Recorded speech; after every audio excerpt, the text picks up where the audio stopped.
Olá, meus queridos, minhas queridas, tudo bem com vocês? Aqui é o professor João e nós vamos continuar o nosso conteúdo de Geografia aqui no Colégio Seduca Journey.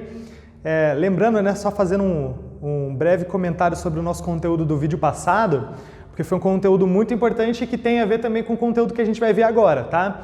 Então, na semana passada a gente viu a questão do tectonismo e a teoria da deriva continental, lembra? A gente viu que o planeta Terra ele tem várias placas tectônicas, né, na sua superfície, certo?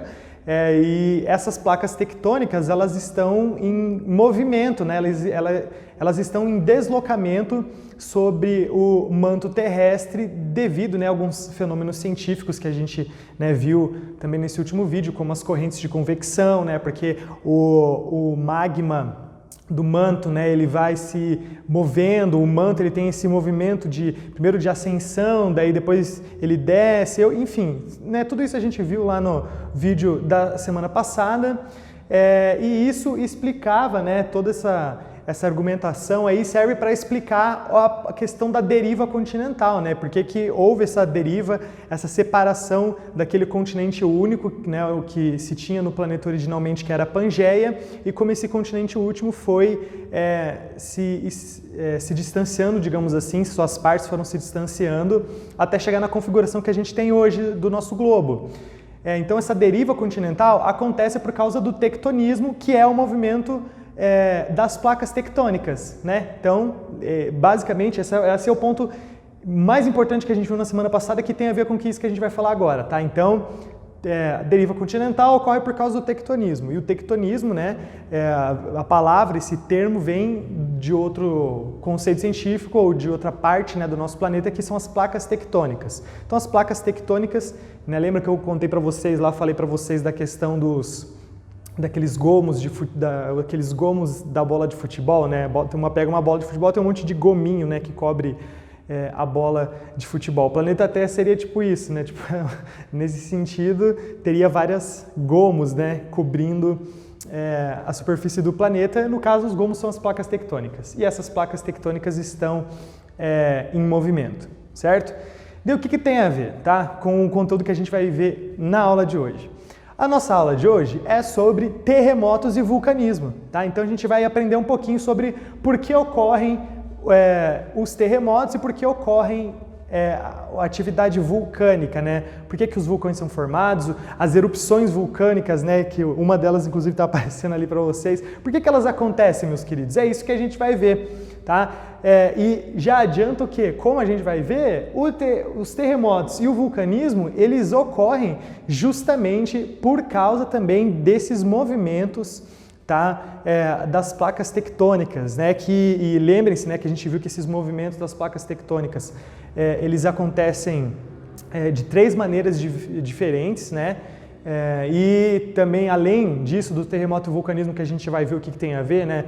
Placas tectônicas e tectonismo com esses dois tipos de eventos que acontecem no planeta. O tectonismo também tem resultados na geografia, né? Lembra que a gente viu o exemplo lá da Cordilheira dos Andes, né? Da falha de San Andreas e assim por diante, tá? Então, terremoto e vulcanismo nada menos do que mais um desses efeitos do tectonismo que nós vamos ver na aula de hoje, certo? Então, né, terremoto, vulcão é um assunto sempre aparece em filmes, né, em séries, né, fim do mundo, sempre aparece terremoto, vulcão, em erupção. Por que essas coisas acontecem? Isso é um evento, são eventos, né, comuns na história geológica do nosso planeta, eventos que acontecem até os dias de hoje, que vão continuar acontecendo, né? Então, por que eles acontecem? É isso que a gente vai entender nesse vídeo, na aula de hoje. O que são e por que acontecem os terremotos e por que acontecem as atividades vulcânicas, ou o vulcanismo, certo? Bom, então um ponto que a gente já lembra, né, que eu acabei de retomar agora, é a questão do movimento, do deslocamento das placas tectônicas, lá que a gente aprendeu na semana passada, certo? Essas placas tectônicas, como nós vimos, elas se movem devido àquelas correntes de convecção, certo? E tem 3 tipos diferentes de movimento das placas tectônicas. Lembra que a gente viu isso daí também?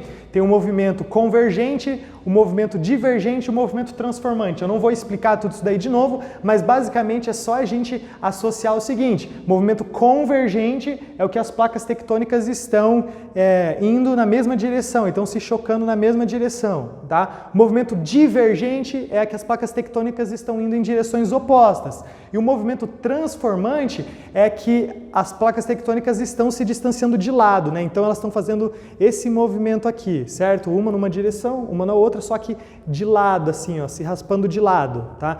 Não é diferente do movimento divergente, que também está indo em direções opostas, mas assim, ó, apontando uma para lá, uma para cá. Tá? Movimento transformante, elas estão se chocando dessa maneira, tá? Estão deslizando, digamos assim, uma sobre a outra, tá?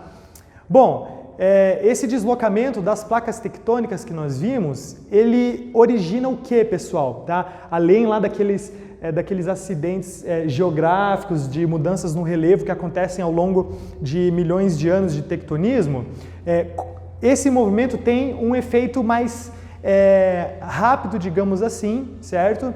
Do que a mudança do relevo. Porque a mudança do relevo, por exemplo, a Cordilheira dos Andes, como a gente viu, ela surgiu por causa do tectonismo de 2 placas tectônicas, certo?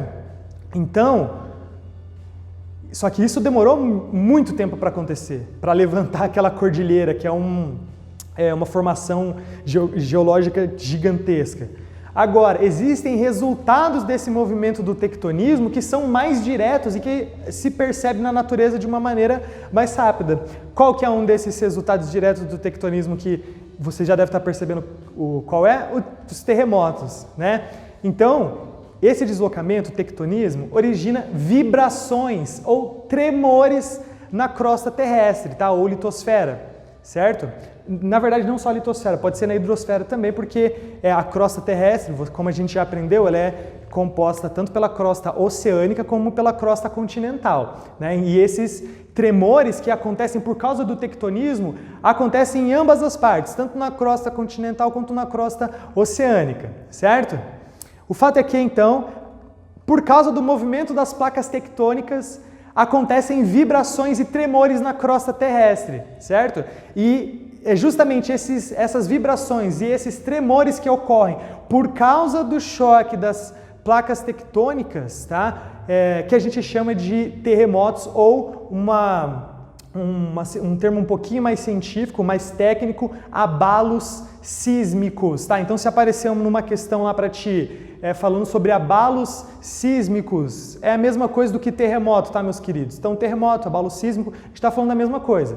São os tremores ou vibrações que ocorrem na crosta terrestre devido ao deslocamento das placas tectônicas, devido ao deslocamento do tectonismo, né, que a gente chama, que, como a gente aprendeu, pode ser feito de 3 maneiras diferentes, né?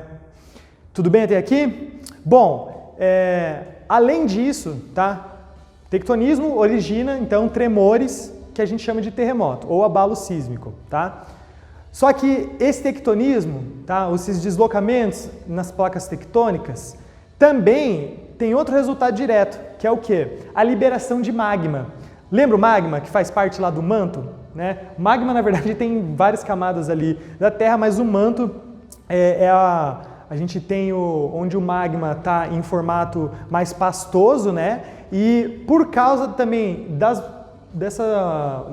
desse movimento das placas tectônicas, acontecem justamente a liberação desse magma, tá? Que está em forma já mais pastosa, e que ele consegue romper, digamos assim, a crosta terrestre, tá? A gente já vai ver como aí, vai ter algumas imagens que vão nos ajudar a entender isso, tá? Mas o fato é que, por causa do movimento das placas tectônicas, também acontece a liberação de magma, certo? Então, e a liberação de magma é o que, pessoal? É o bendito do vulcanismo, certo? Vulcão, né? Tem esse nome, né? Vem lá da mitologia romana, tinha um deus romano que era o Vulcano, né? Enfim. Mas o que acontece? Esse fenômeno natural do vulcanismo, ele ocorre também por causa do tectonismo, certo? É justamente, então, por causa também, um dos resultados diretos, digamos assim, do movimento das placas tectônicas é também o vulcanismo, porque o movimento das placas tectônicas permite a liberação do magma que está no manto e nisso que ocorrem as erupções, certo? Então a gente vai ver agora bem certinho como é que funciona, tá? Aprender um pouco mais então primeiro sobre terremotos, depois sobre o vulcanismo, certo? E para a gente terminar de entender aí quais são os resultados do movimento ou dos movimentos das placas tectônicas entre as placas tectônicas, né, pessoal? Isso é importante falar, porque são todas as placas tectônicas que estão em movimento e é justamente a interação entre essas várias placas tectônicas que produz tudo isso daqui que a gente está vendo, certo?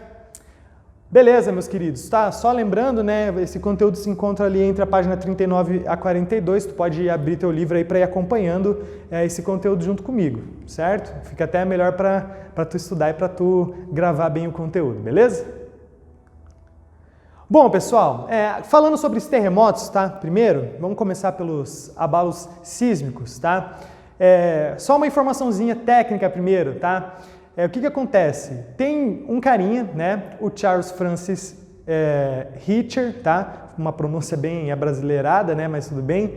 E o que acontece? Esse cara, tá? O Richter, que é esse simpático senhorzinho aqui, ele criou em 1935, né, então no século passado, no século 20, ele criou uma escala que serviria para medir a magnitude dos abalos sísmicos, tá? A magnitude do terremoto, ou seja, é uma escala para mostrar quão grande foi um terremoto, né? Então, aconteceu um tremor, tem lá, a gente depois eu vou falar sobre como que eles fazem isso, né? Qual o aparelho que é usado para fazer essa medição, mas aconteceu um terremoto, nossa, será que foi um terremoto grande ou foi um terremoto mais ou menos? Porque assim, lógico, a gente pode ter uma percepção do tamanho do terremoto, se foi um terremoto muito forte, um terremoto menor, mais fraquinho, lógico, de acordo com os estragos que causa, né? Então, se pega, né, um tremorzinho leve, nem fez nada, né? Derrubou, tremeu o copo d'água só em cima da mesa. Não foi um terremoto, né, um abalo sísmico muito forte. Agora, em compensação, se cai a casa, a gente já sabe que é forte. Mesmo assim, existe, né, foi criado, então, por esse cientista, esse sismólogo. Lembre-se, sismólogo por quê? Estuda os abalos sísmicos. Abalos sísmicos são os terremotos, né? Então esse sismólogo aí, ele criou, né, uma escala para medir justamente, de tantos graus a tantos graus é considerado um tremor fraco, de tantos graus a tantos graus é considerado um tremor mediano e assim por diante, tá? Ou seja, ele criou uma escala que ficou conhecida inclusive como a escala Richter por causa dele, né? Em homenagem a ele, levou o nome dele, tá? Então a escala Richter, ela começa no grau 0 e teoricamente ela não tem um limite, tá? Teoricamente ela pode ir até o grau 1000, só que nunca foram registrados terremotos com o grau 10 ou superior, né? Então depois a gente vai ver, vou dar exemplo dos terremotos mais fortes já registrados, tudo 9, 9,2, 9,5 é o máximo que já foi registrado, que já é muito alto, né? Então tem terremotos, por exemplo, do Haiti lá foi 7 e já criou uma grande destruição, enfim. Então, quando vocês ouvirem falar, por exemplo, tem uma notícia lá, teve um tremor no Chile que foi de 6,2 graus na escala Richter. O que é isso? É justamente essa escala que foi criada para medir a magnitude, ou seja, para medir a grandeza, a força dos abalos sísmicos, dos terremotos, e foi criado por esse senhorzinho aí, tá? Vamos lá então, meus queridos, falando dos terremotos, tá? O que são? Como que a gente pode definir, então, um abalo sísmico? Bom, os terremotos ou abalos sísmicos, eles são sinais de que a crosta terrestre continua em deslocamento, tá? Então, o que acontece? Se a crosta terrestre ela tivesse perfeitamente estática, ou seja, se as placas tectônicas estivessem perfeitamente estáticas, paradinha no lugar delas, não ia acontecer os tectonismos, tá? Ou melhor, não ia acontecer os abalos sísmicos, os terremotos. Não ocorreriam, tá? Os terremotos, eles sinalizam para a gente justamente que a crosta terrestre seja a crosta terrestre oceânica ou a crosta terrestre continental, elas continuam em movimento, tá? Continuam em movimento. Tanto a litosfera quanto a hidrosfera, né, as camadas que compõem a crosta terrestre, continuam em movimento. Elas não estão perfeitamente paradinhas ali, ou seja, continua. Então não foi só quando acabou a deriva continental, né, porque tecnicamente nem acabou ainda, né, mas os continentes chegaram na posição que estão hoje, pronto, parou, né, o movimento da crosta terrestre. Não, o deslocamento continua, os terremotos provam isso pra gente, certo? Então, veja bem, a gente tem alguns termos técnicos, tá, que vocês precisam saber, inclusive eu vou cobrar isso de vocês para quando a gente estiver falando sobre terremotos, certo? Que são os conceitos de hipocentro e o conceito de epicentro. Tá prestando atenção nisso daí, meu querido? Isso aí vai cair depois em atividade em prova de vocês, tá? Então, em primeiro lugar, pessoal, o que é o hipocentro, que também é chamado de foco, tá? O que é o hipocentro de um terremoto? O hipocentro é um abalo sísmico. O hipocentro, ou foco, é o ponto de origem de um terremoto no interior da Terra. Ou seja, onde foi que aconteceu o movimento, que deu início, que deu start, né, ao terremoto, tá? Porque o terremoto, ele não acontece, pessoal, de fora da Terra para dentro. Ele acontece de dentro para fora. Alguma coisa acontece dentro, no interior da Terra, tá? Depois a gente vai ver a imagem, vai ficar fácil ali de entender pelo desenho, pelo gráfico. Mas ele ocorre no interior da Terra, certo? E isso origina o terremoto, certo? Então, hipocentro ou foco é o ponto de origem de um terremoto, é onde o terremoto começa, no interior da Terra, tá? Epicentro, e tomem cuidado, tá, pessoal, com essas definições, então anote aí, aproveita e tal, porque são duas palavras que parecem, né? Hipocentro e epicentro. Não pode confundir o que são as duas, porque são coisas bem diferentes, tá? Hipocentro, então, é o ponto de origem do terremoto no interior da Terra. Epicentro é o local, o ponto específico de maior intensidade do tremor na superfície. Então, por exemplo, o hipocentro é o ponto no interior do planeta que dá origem ao tremor, dá origem ao abalo sísmico. Esse abalo sísmico, ele não vai ficar tremendo a Terra para sempre, se espalhando ao redor do planeta. Ele começa forte, dele vai se enfraquecendo até parar, certo? É assim que acontece. Então, começou o terremoto lá no hipocentro, no ponto de origem, tá? E ele começa bem forte e vai diminuindo até ele parar, até esse tremor parar, certo?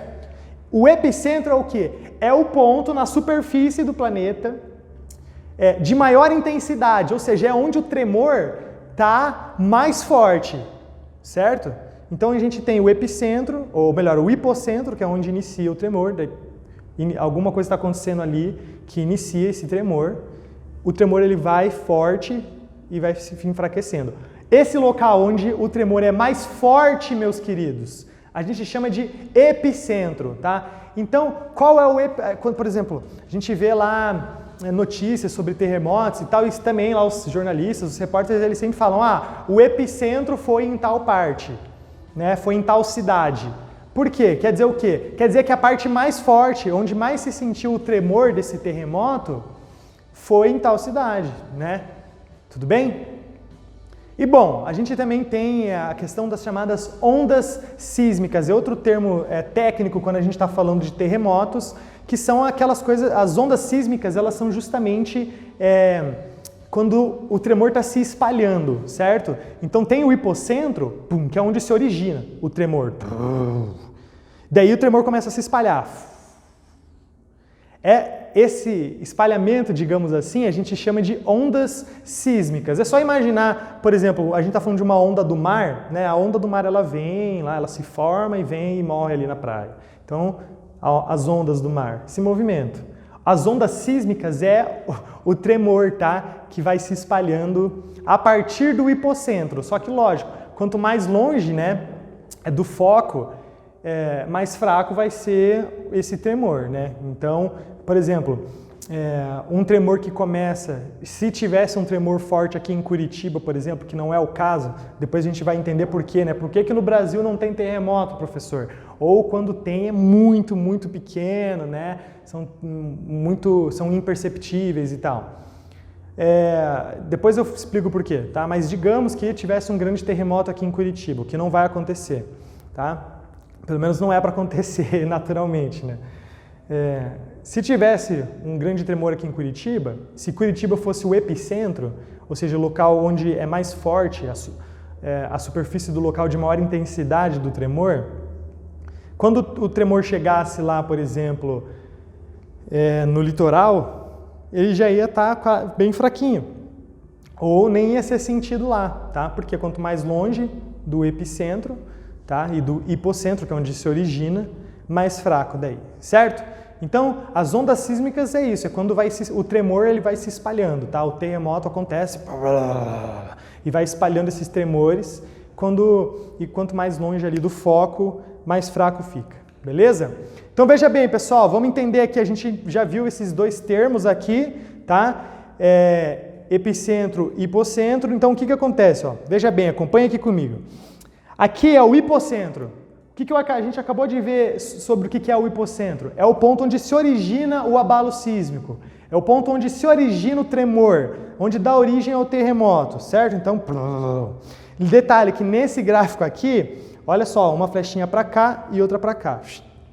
Ou seja, essas duas placas, elas estão se deslocando num movimento transformante. Tá vendo? Ela não é nem um movimento divergente, nem um movimento convergente, movimento transformante. É esse movimento aqui, que bem nesse ponto, que é o hipocentro, ou o foco, que está dando origem ao tremor, nesse caso, certo? Logo aqui em cima do hipocentro, a gente encontra o epicentro, que é onde o tremor vai ser sentido da maneira mais forte, mais drástica. Certo? Então começou aqui é o epicentro. E tá vendo esses círculos aqui? Na verdade, essa aqui é a representação das ondas, tá? Das ondas sísmicas. Tá vendo? Então se origina aqui no hipocentro. Aqui o epicentro é onde o terremoto vai ser sentido com maior força, né? Então o abalo sísmico vai ser maior aqui, os tremores vão ser maiores aqui. E as ondas sísmicas é justamente esse tremor se espalhando, certo? Aqui outra coisa interessante desse gráfico que também está representada a origem de uma falha, né? Então a falha que acontece lá, por exemplo, por um movimento transformante, como a falha de Saandras, por exemplo. Então as placas estão se deslocando, né? Meio que de lado, assim, que é um movimento transformante. E nesse caso aqui originou um tremor, né? Um terremoto. Tudo bem, meus queridos? Bom, lembra que eu falei que os tremores eles acontecem tanto na crosta oceânica como na crosta continental, tá? Tem dois resultados diferentes, né? Quando o terremoto da crosta continental é esse clássico, né? É o terremoto mesmo, treme tudo, os prédios caem e assim por diante, dependendo do tamanho da força do terremoto. E o que acontece quando um terremoto acontece no oceano? Porque o oceano tem a superfície é a água, só que daí tem a crosta oceânica, certo? O que acontece quando um tremor é originado na crosta oceânica? Vocês já ouviram falar disso também. Acontece, né, um fenômeno que a gente conhece, não é que necessariamente acontece, tá, meus queridos? Pode acontecer, pode causar. Tá? Quando um terremoto ocorre na crosta oceânica, pode dar origem aos famosos tsunamis. Tá? Lembra, vocês já devem ter visto notícia de tsunami que aconteceu, ou vê em filme também, né? O que são os tsunamis? Os tsunamis, eles são aqueles eventos, tá, das ondas gigantes. Quando as ondas gigantes chegam, né? Então sempre tem em filmes, aparecem, né? Galera lá no litoral daí vê aquela onda gigantesca lá, às vezes até exagerada, né? Chega aquela onda gigantesca que varre o litoral e destrói tudo e tal. Os tsunamis, por mais que na maioria das vezes não aconteçam exageradamente como os filmes de Hollywood, Os tsunamis, eles são um fenômeno real também, muito real inclusive, que causam muitos estragos, certo? Então a gente teve o tsunami no Japão, nas Filipinas, recentemente, alguns anos atrás, que causou uma grande destruição. Por quê? Tá? O tsunami, ele é o que acontece, ele é o resultado de quando ocorre um tremor, ou seja, quando ocorre um terremoto na crosta oceânica. Então, quando acontece um terremoto na crosta oceânica, pode se originar um tsunami, que são essas ondas gigantes que avançam sobre o continente a partir de um terremoto com o epicentro na costa oceânica, certo? Tudo bem? E quando o terremoto ele acontece na crosta continental, né, como a gente já viu, é o terremoto normal, digamos assim, né? Tudo treme, construções, tá, assim por diante, tudo cai, né? Aquele negócio. Lógico, muda muito com as características do lugar e também com a magnitude, né? Não é qualquer tremorzinho lá que vai derrubar prédio, tem que ser um tremor bem forte, né? Um terremoto considerado grande, né, ou muito grande, para destruir bastante construções, certo? Eu trouxe alguns exemplos aqui para vocês de resultados, né? A gente tem, por exemplo, um terremoto que aconteceu lá no Haiti no ano de 2010, né? Foi muito famoso, né? Porque gerou muita comoção ao redor do mundo, porque, gente, olha só, um terremoto que aconteceu no Haiti, o Haiti é um país caribenho, né? Fica no Caribe, ou seja, é um país aqui do nosso continente americano, faz parte tecnicamente da América do Norte, e ele é numa ilha, né? Está numa ilha esse país. E aconteceu, né, um terremoto lá na região onde se encontra o Haiti, e uma grande destruição no país, ocorreu uma grande destruição. Estima-se em um total, né, cerca de 316 mil mortos. 316 mil mortos. É muita gente, meus queridos, muita gente, infelizmente, que faleceu. Terremoto que lá na escala Richter foi de magnitude 7, tá? Magnitude 7, que é um tremor considerado, um tremor forte, Então, veja bem, muita morte, tá? Muita morte. Aqui a gente tem foto dos escombros, tá? Do que sobrou de uma parte comercial lá no Haiti, de uma cidade do Haiti, né? E um sobrevivente ali. Imagina, gente, resultado de terremotos. Olha, esse aqui é o Palácio Presidencial lá do Haiti, olha como é que ficou, olha que loucura. Tá vendo como a fachada toda aqui, ó, ruiu, gente, por causa do tremor na Terra. A Terra tremendo, certo? Por causa do tectonismo, e olha só o resultado. Loucura, né? E a gente teve um dos grandes últimos tsunamis que a gente teve foi o tsunami de Tohoku e Sendai, no Japão, que aconteceu em 2011, certo? Com cerca de 16 mil mortos, tá? Veja bem, a magnitude do tremor que deu origem a esse tsunami foi de 9,0, muito maior do que o do Haiti, só que aconteceu na crosta oceânica. Então teve como resultado a chegada de ondas gigantes. Olha só que loucura, gente. As ondas vindo sobre o continente, olha só, jogando os carros aqui como se não fosse nada. Tudo isso aqui, ó, os barcos, tudo que estava no mar foi sendo jogado em cima ali do litoral. Por quê?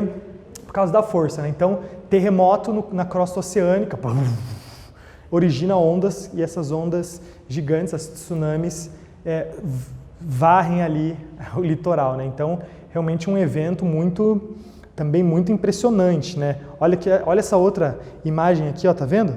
Imagina, olha onde a onda está cobrindo aqui uma parte da mata litorânea aqui, olha a altura dessas árvores super altas, com muitos metros de altura, e a onda passando ali por cima, e logo chegou aqui, infelizmente, né? Tudo isso aqui foi varrido também, né? Então, essas que são as tsunamis, certo?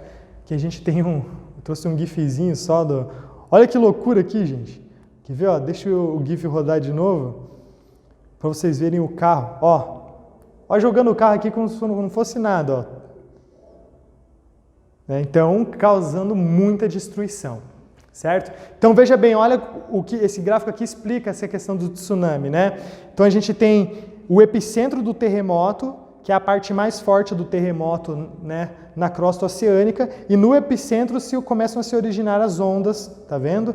Começam a originar as ondas e as ondas vêm atingindo a costa terrestre, daí no caso, né? Então o tsunami, digamos que ele é um evento que tem origem na crosta oceânica e tem um resultado na crosta terrestre, né, na crosta continental, certo? Maravilha, meus queridos. Bom, como eu falei, a magnitude, o tamanho ou intensidade dos terremotos, elas mudam bastante, varia bastante, ou seja, tem terremotos pequenos, tem terremotos médios, grandes e assim por diante, tá? E esses tremores, eles podem ser medidos justamente com o auxílio de um objeto tecnológico, né, foi desenvolvido especialmente para isso, que é o sismógrafo. O sismógrafo é o objeto que serve para medir a intensidade, o tamanho, o grau dos abalos sísmicos, certo? Então a magnitude ou intensidade dos abalos sísmicos podem ser medidas, tá, com o auxílio desse instrumento que a gente chama de sismógrafo, né? Lembrando que esse sismógrafo vem justamente do termo abalo sísmico, né? Que é, no final das contas, os tremores, os terremotos, tá? Bom, a intensidade é medida por meio da escala Richter, que foi aquela escala que eu apresentei para vocês lá, baseada naquele cientista lá, né? Então veja bem, quais foram os terremotos mais violentos que já foram registrados, certo? A gente, lógico, pode ter acontecido... professor, eu assisti o filme Pompeia, porque em Pompeia, lá na Roma antiga, teve um terremoto, ou melhor, teve uma atividade sísmica lá, que deu origem a uma erupção vulcânica do Vesúvio, e daí matou tantas lá na cidade toda, eu vi isso num filme. Olha, meus queridos, foi, né, um evento gigantesco também, mas... A gente não tinha lá naquela época, as pessoas não tinham essa tecnologia para medir, né? Como eu falei, a escala Richter foi criada ali na primeira metade do século XX, né? Então eu estou falando aqui dos terremotos, dos maiores terremotos já registrados, certo? Então, quais foram esses terremotos que tiveram a pontuação, digamos assim, mais alta na escala Richter? Primeiro, teve em 1964 no Alasca, tá? O Alasca é um estado americano, né? Não está ali ligado nos outros estados americanos, porque está lá mais para o norte ainda do nosso continente, né? Está separado, digamos assim, dos outros estados, assim como o Havaí, né? Mas, então no Alasca, em 1964, teve um terremoto lá que atingiu 9.2 na escala Richter. E a gente teve um no Chile, em 1960, tá? Que atingiu 9.5, o maior, certo? O maior. Então, quando acontece um terremoto dessa magnitude, gente, a destruição pode ser realmente catastrófica, pode ser total, né? Realmente acaba, né, com a região. Olha aqui, tá vendo no Chile, ó, olha essa foto, é uma foto da época lá de 1960. Olha só, um ou outro prédio só sobrou, o resto tudo destruído, tudo veio abaixo, certo? Por causa desse grande terremoto, tá? Veja bem, meus queridos, por exemplo, por que o Chile é um desses locais onde tem terremotos constantemente? Justamente porque o Chile, ele está bem no encontro, é só lembrar da Cordilheira dos Andes, né? O Chile se estende ali pelo território andino, né? Ou seja, pelo território da Cordilheira dos Andes. A Cordilheira dos Andes, ela foi formada justamente pelo choque entre duas placas tectônicas, tá? Pelo choque convergente de duas placas tectônicas. E além disso, esse choque entre essas duas placas tectônicas geram muitos abalos, geram muitos tremores, muitos terremotos, como esse que aconteceu no Chile, certo? Por isso, meus queridos, que o Brasil, a gente está num território que não tem grande atividade sísmica, porque o Brasil está bem no meio de uma grande placa tectônica, que é a placa sul-americana, tá? Quanto mais próximo das beiradas das placas tectônicas, porque é onde acontecem o choque ou o distanciamento, tá?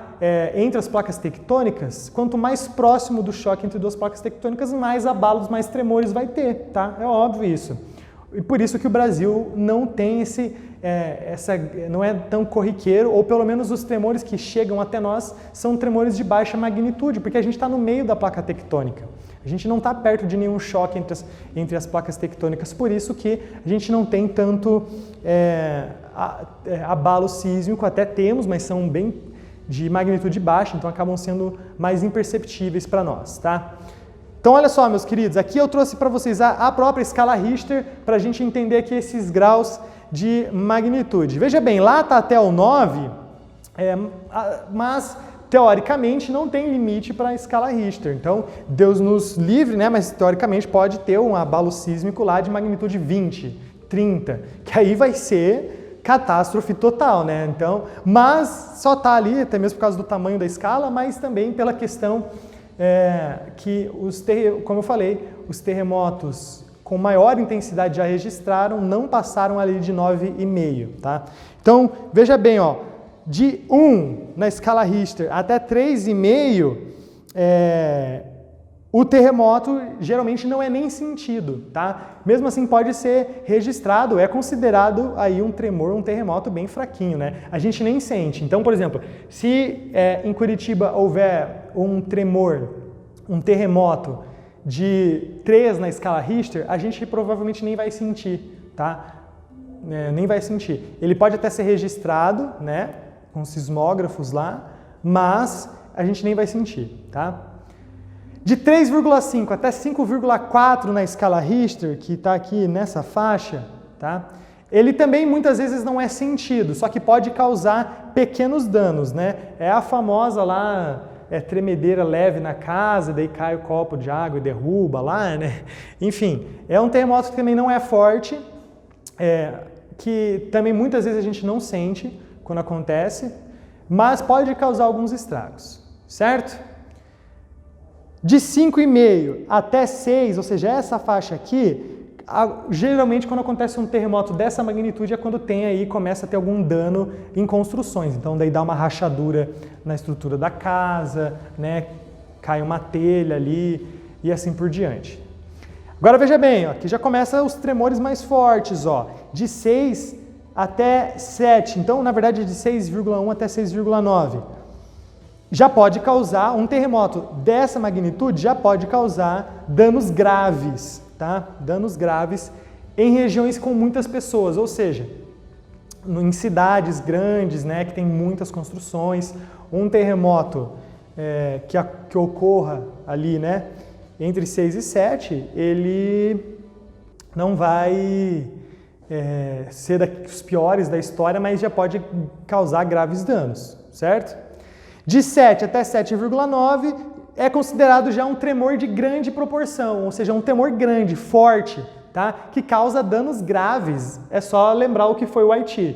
O Haiti foi um tremor de 7 na escala Richter que causou ali a morte de mais de 300 mil pessoas, gente. Isso é absurdo. Muita gente morreu, tá? Então, teve ajuda humanitária de várias partes do mundo, inclusive o exército brasileiro mandou gente para lá para ajudar, porque a situação ficou realmente o caos lá naquele país. Infelizmente aconteceu esse grande tremor lá, matou muita gente.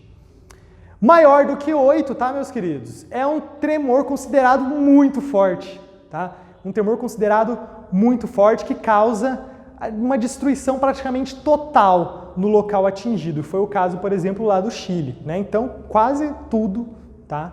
Uma destruição total, todas as construções praticamente destruídas, uma ou outra construção só que consegue sobreviver, né? Então, a gente tem essa escala, né? Então, agora, daqui para frente, quando tu tiver a notícia de um abalo sísmico, de um terremoto em alguma parte do mundo, e o repórter vai falar, um terremoto atingiu Chicago, nos Estados Unidos, com uma magnitude de 7 pontos na escala Richter. E tu já vai falar, nossa, caraca, um tremor de grandes proporções, né? Agora, se tu vê lá, foi sentido aqui em Curitiba um terremoto, daí tu fala, meu Deus, um terremoto em Curitiba, só que foi de 2,5 graus na escala Richter. Ah, então, um tremorzinho, né, gente? Um tremorzinho, não vai acontecer nada, né? Beleza, meus queridos? Bom, a gente ainda não tem a tecnologia, né? Os estudiosos, os cientistas da área não têm a tecnologia necessária para prever quando que vai acontecer um terremoto, tá? Não tem como a gente adivinhar quando que vai acontecer um terremoto, porque não tem os equipamentos que conseguem antever a ocorrência desses abalos sísmicos, dos tremores lá. tem alguns eventos naturais que podem sinalizar que alguma coisa pode acontecer, que precedem a ocorrência de um terremoto, né? Então, por exemplo, a alteração do campo magnético da Terra é uma dessas questões, né? Porque a alteração do campo magnético, o campo magnético, como vocês sabem, tem a ver com o núcleo da Terra formado de magma, então a gente tem, justamente por causa das variações de temperatura do núcleo da Terra, pode ocasionar um evento que vai dar origem a um terremoto, né? Só que não tem, isso aí é tudo, a gente sabe quando está acontecendo, né? Quando está acontecendo, não tem como prever. Tipo, daqui a semana que vem vai acontecer um grande terremoto, então vamos nos preparar. Infelizmente não temos essa tecnologia, não tem como saber, certo? Bom, meus queridos, vamos para a nossa segunda parte, que é para falar um pouquinho sobre o vulcanismo. Então, a gente já viu um grande resultado do tectonismo, ou seja, do movimento entre as placas tectônicas, que são os terremotos ou abalos sísmicos. Agora vamos ver outro resultado, que é o vulcanismo, certo? O que é o vulcanismo, pessoal? Uma definição bem técnica e bem objetiva. O vulcanismo, ele é uma atividade, um fenômeno, né, que acontece e é originada também por causa de um processo tectônico, certo? Então também tem a ver, como eu falei, com o movimento das placas tectônicas e resulta do movimento do magma dentro do manto.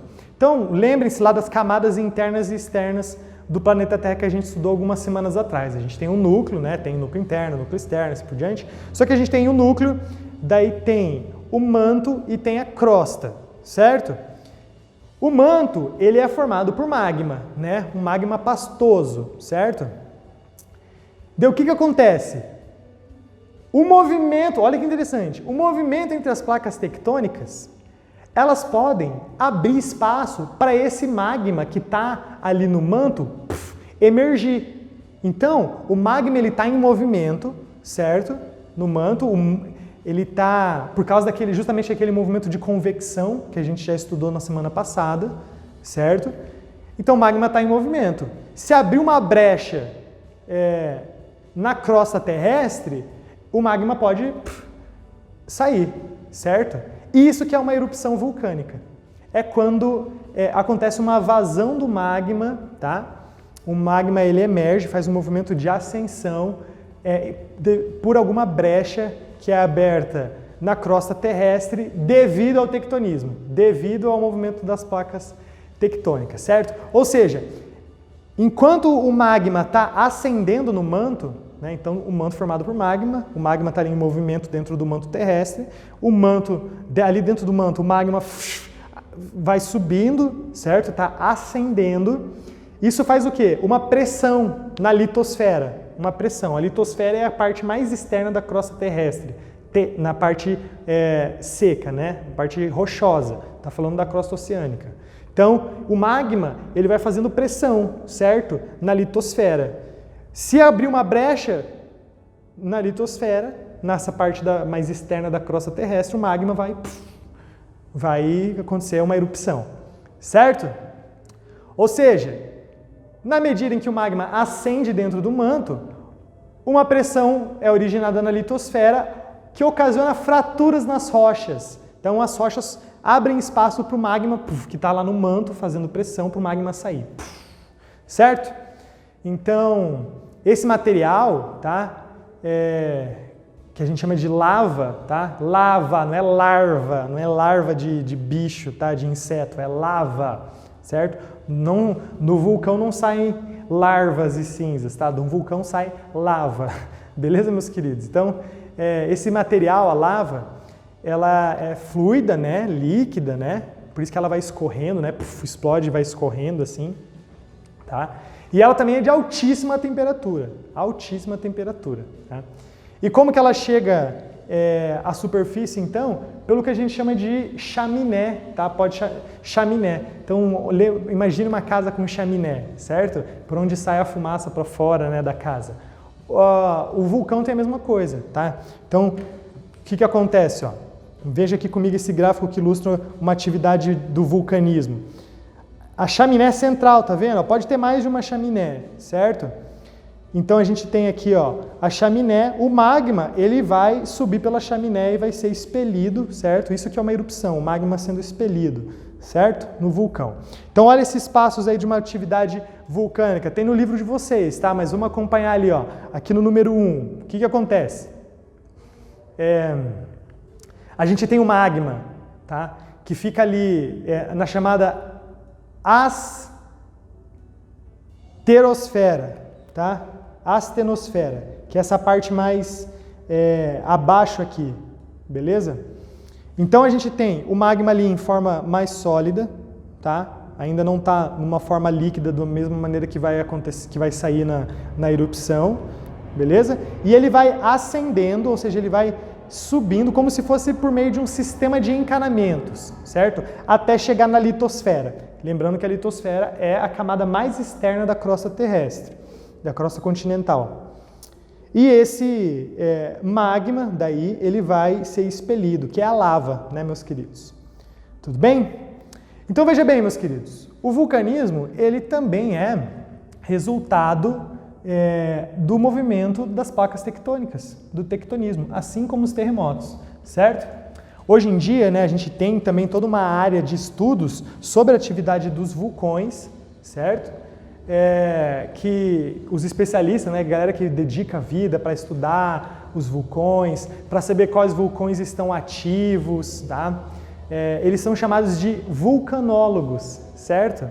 Os vulcanólogos. E o que eles conseguem fazer? A partir dos estudos deles, os vulcanólogos, eles conseguem monitorar a atividade dos vulcões, porque tem vulcões que estão ativos e tem os que não estão ativos, né? Os vulcões adormecidos, digamos assim, né? Mas tem os vulcões que não, estão bem ativos, ou seja, tem magma se mexendo ali no manto e tem lava sendo expelida, né? Junto com gases e partes de rocha e assim por diante, tá?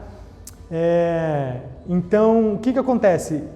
Algum tempo atrás, antes da ciência dizer a ocorrência dos vulcanismos, as cidades que ficavam próximas de vulcões, nunca se sabia quando que o vulcão ia entrar em erupção, né? A gente ainda tem algumas erupções surpresas, digamos assim, que acontecem, que não são esperadas, mas hoje em dia, de maneira geral, os vulcanólogos já conseguem prever, porque eles ficam ali, na verdade, eles ficam monitorando bem a situação de como é que está os vulcões, né, o vulcanismo, e eles conseguem impedir grandes destruições causadas por erupções vulcânicas, como que foi a erupção histórica lá do Vesúvio, lá em Pompeia, né? Que foi, vocês podem pesquisar sobre isso, é bem interessante, ou depois pergunta para o professor de história de vocês, que ele gasta mais tempo contando essa história aí da erupção do Vesúvio, tá? Então, onde que se encontram esses vulcões ativos, certo? Esses vulcões ativos. Como eu falei, tem vulcões ativos que estão em atividade e vulcões que não estão em atividade, certo? Os vulcões ativos, eles estão justamente na área de contato entre as placas tectônicas, certo? E são justamente porque essas áreas elas são mais sujeitas, suscetíveis a acontecer as atividades sísmicas, terremotos, assim por diante, tá? Os vulcões também se encontram nessa área. Não tem vulcão no Brasil, por exemplo. Por que não tem vulcão no Brasil? É a mesma explicação que eu dei para o fato do porquê que não tem terremoto de grande magnitude no Brasil, porque o Brasil está no meio de uma placa tectônica, ele não está perto de áreas de choque entre placas tectônicas, certo? Então, ó, aqui é um gráfico muito interessante, né, um mapa mundi, que mostra para a gente, né, justamente as áreas onde tem maior atividade sísmica, né? Então, onde que se tem os maiores tremores, onde que ocorrem os maiores tremores ao redor do mundo? São nessas áreas que estão em rosa, certo? Que são justamente áreas onde tem encontros, choques entre placas tectônicas, tá? E essas bolinhas são os vulcões, tá, meus queridos? Os vulcões. E ó, aqui onde fica o Brasilzão não tem nenhuma bolinha, realmente, porque não tem vulcão, porque o Brasil está no meio da placa sul-americana, certo? Agora, em compensação aqui na região andina, que é onde fica o Chile, além de ter muito tremor, como aquele grande terremoto de 1960, que vocês viram, que eu falei para vocês, olha o tanto de bolinha. Tem muito vulcão, tá? E muito vulcão em atividade lá, justamente por causa dessa região, onde se chocam placas tectônicas, certo? Bom, meus queridos, ficamos por aqui na aula de hoje, tá? Isso aqui é um assunto muito importante, ainda faz parte do assunto que vai cair na prova do segundo bimestre, então qualquer coisa dá uma revisadinha, faça as leituras junto da aula, tá? Para tu entender bastante esses conceitos que eu passei para ti. E é isso aí, desejo a todos bons estudos, né? Uma ótima semana, fiquem todos com Deus.